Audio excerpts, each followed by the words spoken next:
And welcome back to the Northeast Florida Surf Fishing Forecast. This video was shot on the north side of the Jax Beach Pier Monday afternoon with the brown, as we call it around here now, brown 25 water, just absolutely filthy. And that is a result of the south wind that blew all afternoon on Sunday and into the early Monday morning hours. As you know, if you live up here in the Northeast Florida area, Friday, Saturday, and most of Sunday actually had beautiful water. But every time that south wind returns, so does the mud, guys. And it was bad. Lots of reports of catfish and sharks, stingrays and sand perch, not much else. Got to show you this too. The fence they have up to keep people from hanging out underneath the construction zone. The fence is acting like a net. There's a big ladyfish coming up that's caught in the net on the other side of the pier. Thing's huge. There are several of them. So as I was showing that ladyfish, if you like to eat them, maybe stop by the pier on the outgoing tide and you'll find some ladyfish stuck in the fence. But if you don't like to eat them, don't bother. But let's talk about what's going on right now. We have southwest winds, and on Tuesday they're calling for west in the morning, 5 to 10, switching over to the east, 10 to 15. So Tuesday afternoon it could have some promise from, I don't think it'll get super clean, but maybe sandy green, which would be great. Can catch fish in that. Fish other than catfish and sharks, etc. Then on Wednesday is when the fun begins. Northeast, light in the morning, light and variable winds early Wednesday, switching over to the northeast, starting to go 10 to 20 miles an hour. So that surf will pick up. Wednesday afternoon may be okay if it's like northeast 10 to 12. That'll clean up the water actually pretty fast.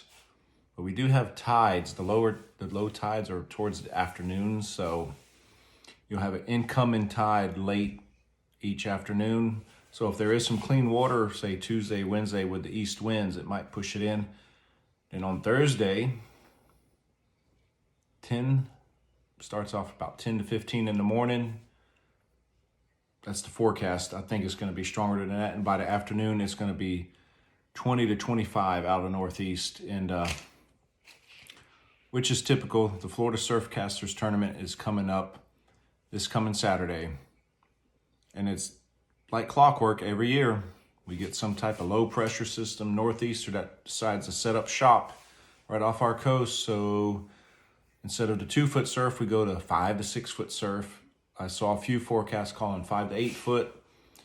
And that's not, even with Sputnik's 7 and 8 foot surf can be quite hard, because this Saturday you're gonna have a low tide, like I think 5, I'll have to check it again, in the high tide 11 or 12. So it'd be better if we could fish the low tide at that time, but you know, we can't change the tides, because at least then you could fish the trough. Because when the waves are like that and the northeast wind is like that, say like Ponte Vedra for instance, you got the trough, then the bar, then the deeper water.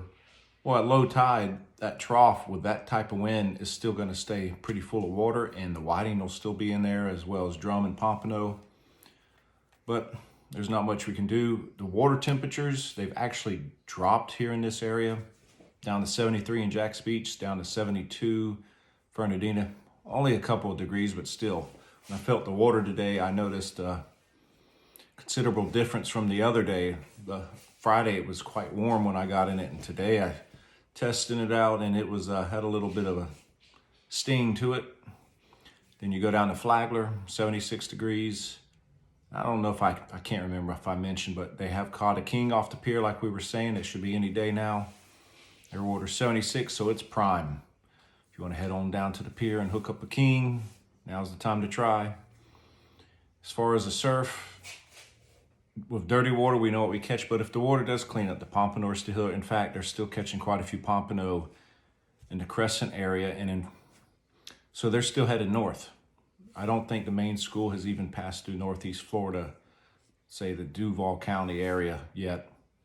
So that's a good thing. We just need to make sure they don't pass while we get all this wind and rough weather. I've seen it happen years in the past where the run's just starting and we get, say, a week of strong winds to where it's unfishable, and when it finally comes down, we see that the school has passed.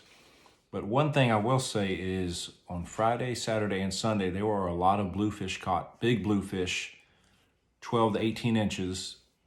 And looking at the old pier logs, usually right before the huge pompano run before it got real heavy in this area that we're talking about, Fernandina, Duval, St. Augustine, all this area, the bluefish would show up thick like that, the big ones. So I'm hoping that this trend is something that will continue. So we'll have these blues, and that means the pompano will be right behind them. We'll find out. But the ladyfish are here. They're Spanish, whiting. The black drum have shown up pretty good in the surf. In fact, they'll like this rough weather coming up. Usually the first couple of days after a good northeaster and the surf comes down some, those drum and redfish are usually going nuts. So get ready. They'll be there. Crab knuckles, fresh shrimp, clam too, but crab knuckles and the fresh shrimp seem to be the best bait for the black drum. Redfish, they'll be in there too. They'll hit cut bait, cut mullet, sand fleas, crab knuckles, shrimp. The whiting will be there. We all know what they eat. We should all know what they eat by now, but shrimp, fish bites, clam, sand fleas. In fact, sand fleas, they're real spotty in Jack's Beach still. A lot more sand fleas as I go south in the Ponte Vedra, Volano area into Coquina. Maybe it's because of the water temperature is cooler. I think I was looking back at last year at this time, it was around 76 up here in Jack's Beach area. It's still 73, 72, fluctuating. A lot of coquina showing up in Jack's Beach, the little coquina clams, donax, or whatever you want to call them. But that's why perhaps the coquina flavor fish bites have been working so well. I've used them a few times and caught some nice whiting on them. Those fish, when you're cleaning them, they're full of coquina, a little donut clam. So you match the hatch. The trout, speckled trout are cruising the surf as well. They'll hit top water first thing in the morning if you can get a calm morning or right before dark. They'll hit spoons. They'll hit jig heads with, a paddle tail, slayer paddle tails or fish bite. They got some good artificials as well. If you can catch some finger mullet. The trout I've been cleaning, surprisingly, one of them I cleaned the other day had 5 shrimp in its belly, and none of those shrimp look like the ones I put on my hook, so I'm not real sure where they got it from, but they were eating them, and several of them had a ton of little pompano in their belly. So what that tells me is that these fish are very shallow feeding. They're up close to the shore eating, because usually those little pompano, little whiting are right in the whitewash. But do not use little pompano for bait. If you do, there's a good chance that if you get caught with it, that's a nice little $200 ticket for a bait, so don't do it.